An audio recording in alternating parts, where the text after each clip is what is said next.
Épître aux Hébreux chapitre 11. Or la foi est une ferme assurance des choses qu'on espère, une démonstration de celles qu'on ne voit pas. Pour l'avoir possédée, les anciens ont obtenu un témoignage favorable. C'est par la foi que nous reconnaissons que le monde a été formé par la parole de Dieu, en sorte que ce qu'on voit n'a pas été fait de choses visibles. C'est par la foi qu'Abel offrit à Dieu un sacrifice plus excellent que celui de Caïn. C'est par elle qu'il fut déclaré juste, Dieu approuvant ses offrandes, et c'est par elle qu'il parle encore quoique mort.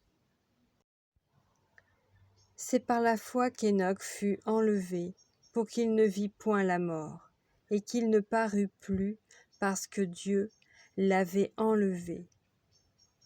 Car avant son enlèvement, il avait reçu les témoignages qu'il était agréable à Dieu. Or, sans la foi, il est impossible de lui être agréable, car il faut que celui qui s'approche de Dieu croie que Dieu existe et qu'il est rémunérateur de ceux qui le cherchent. C'est par la foi que Noé, divinement averti des choses qu'on ne voyait pas encore, et saisi d'une crainte respectueuse, construisit une arche pour sauver sa famille. C'est par elle qu'il condamna le monde et devint héritier de la justice qui s'obtient par la foi. C'est par la foi qu'Abraham, lors de sa vocation, obéit et partit pour un lieu qu'il devait recevoir en héritage, et qu'il partit sans savoir où il allait. C'est par la foi qu'il vint s'établir dans la terre promise, comme dans une terre étrangère, habitant sous des tentes, ainsi qu'Isaac et Jacob, les cohéritiers de la même promesse. Car il attendait la cité qui a de solides fondements, celle dont Dieu est l'architecte et le constructeur. C'est par la foi que Sarah elle-même, malgré son âge avancé, fut rendue capable d'avoir une postérité, parce qu'elle crut à la fidélité de celui qui avait fait la promesse. C'est pourquoi, d'un seul homme, déjà usé de corps, naquit une postérité nombreuse, comme les étoiles du ciel, comme le sable qui est sur le bord de la mer, et qu'on ne peut compter. C'est dans la foi qu'ils sont tous morts, sans avoir obtenu les choses promises, mais ils les ont vues et saluées de loin, reconnaissant qu'ils étaient étrangers et voyageurs sur la terre. Ceux qui parlent ainsi montrent qu'ils cherchent une patrie. S'ils avaient eu en vue celle d'où ils étaient sortis, ils auraient eu le temps d'y retourner. Mais maintenant, ils en désirent une meilleure, c'est-à-dire une céleste. C'est pourquoi Dieu n'a pas honte d'être appelé leur Dieu, car il leur a préparé une cité. C'est par la foi qu'Abraham offrit Isaac lorsqu'il fut mis à l'épreuve, et qu'il offrit son fils unique, lui qui avait reçu les promesses, et à qui il avait été dit en Isaac sera nommé pour toi une postérité. Il pensait que Dieu est puissant, même pour ressusciter les morts. Aussi le recouvra-t-il par une sorte de résurrection. C'est par la foi qu'Isaac bénit Jacob et Ésaü, en vue des choses à venir. C'est par la foi que Jacob, mourant, bénit chacun des fils de Joseph, et qu'il adora, appuyé sur l'extrémité de son bâton.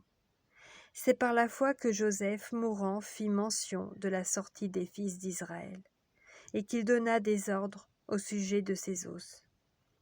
C'est par la foi que Moïse, à sa naissance, fut caché pendant 3 mois par ses parents, parce qu'ils virent que l'enfant était beau, et qu'ils ne craignirent pas l'ordre du roi.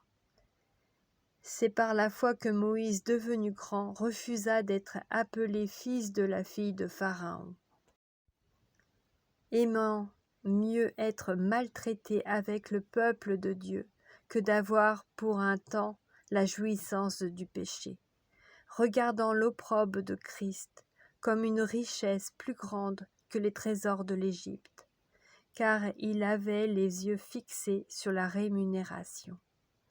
C'est par la foi qu'il quitta l'Égypte, sans être effrayé de la colère du roi, car il se montra ferme, comme voyant celui qui est invisible.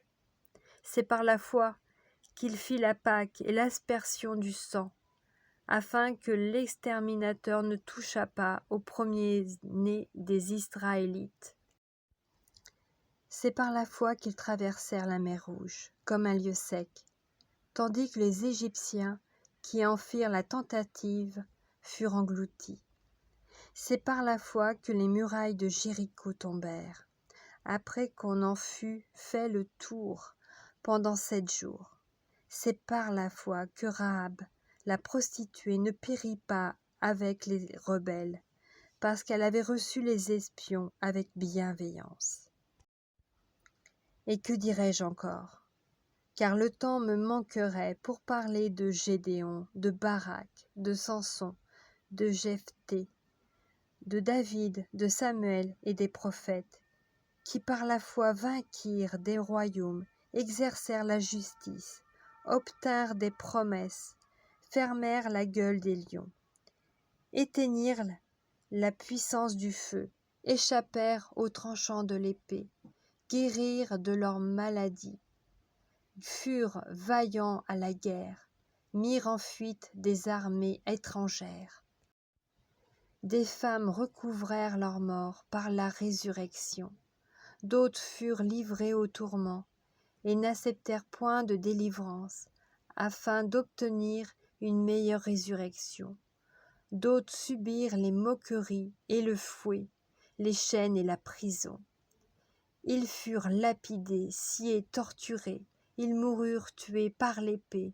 Ils allèrent çà et là vêtus de peau de brebis et de peau de chèvre, dénués de tout, persécutés, maltraités.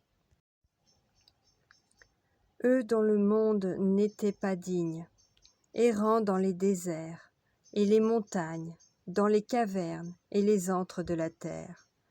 Tout cela, à la foi desquels il a été rendu témoignage, n'ont pas obtenu ce qui leur était promis, Dieu ayant en vue quelque chose de meilleur pour nous, afin qu'ils ne parvinssent pas sans nous à la perfection.